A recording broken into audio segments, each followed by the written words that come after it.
2024, like you said, new names on the staff, and shockingly, we got Bobby Petrino back in Fayetteville. What's it like for Arkansas Nation now that he's back? Is he does that mean it's like the kiss of death for Pittman like it was for Jimbo Fisher, or is it like a whole different story? I think it shows how desperate they knew Hunter Yurchek, Sam Pittman. They knew they had to.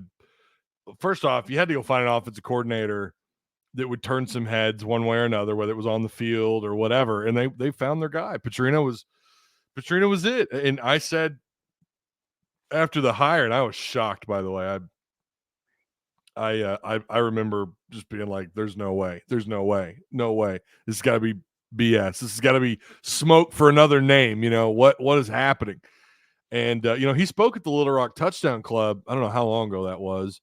He teared up. He apologized to the crowd there, and I don't know. I mean, it looked sincere. Whether it actually was or not, I don't know.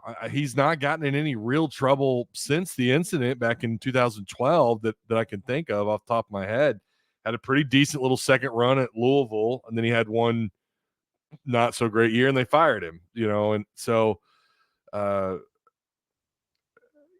it was shocking, and it seemed to me like they were desperate. They knew the majority of the fans, vast majority of the fans, wanted Petrino back. And I swore up and down for years, doing my live shows, talking to people out in the public, no way Petrino would ever come back in any capacity. There's no way they would want that smoke. However, I underestimated when things are down. And he just had an SEC job. He was just at A&M, and he was at a small school before that. He was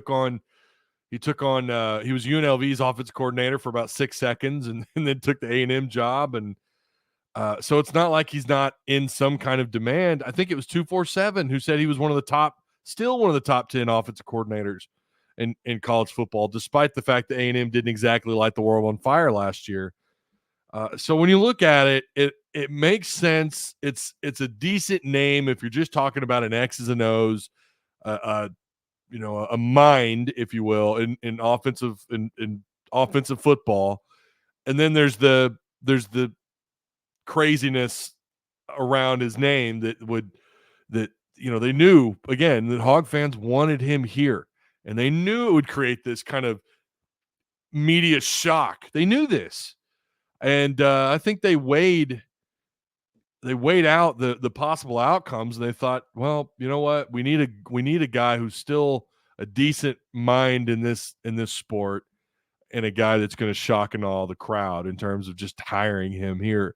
It'll take some of the heat off of Sam, and I think it did that for a little while, and then something funny happened. The dust kind of cleared or settled, and fans are still that wasn't. I don't think that was enough to convince the fans that everything's okay, because there's still, mostly from what I gather on social media, and I realize that's not all of Arkansas, that's not every fan, but between Facebook, Twitter, me interacting with people on my live show, my Discord, no one thinks that this is going to be a good season, and therefore they believe Pittman's going to be fired. That, in fact, one of our topics is who's the next head coach. So clearly it wasn't enough to change people's minds about what's going on here. He did turn A&M around in certain categories. I think the red zone. I think the red zone numbers went up a little bit. Their total offense went up. Like they did pretty well. There's one stat I looked at. I have it somewhere in my notes. I'll have to go back and find it. But he took them like a top 25, I think it was total scoring offense or something. He did some good things at A&M, but by the way, it's A&M. I mean, you look at the talent. However, you got to get over the Jimbo Fisher hump, which we knew how that was going to end up, even after signing that ridiculous contract. We knew that this was going to end up not the way A&M fans were telling us it was going to. But yeah, it was shocking.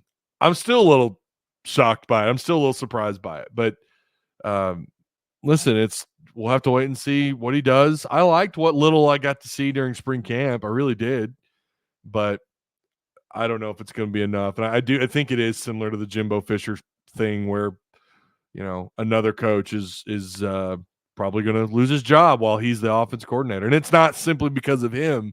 Make no mistake about it. It's because of Sam. That's why they're in the situation that they're in.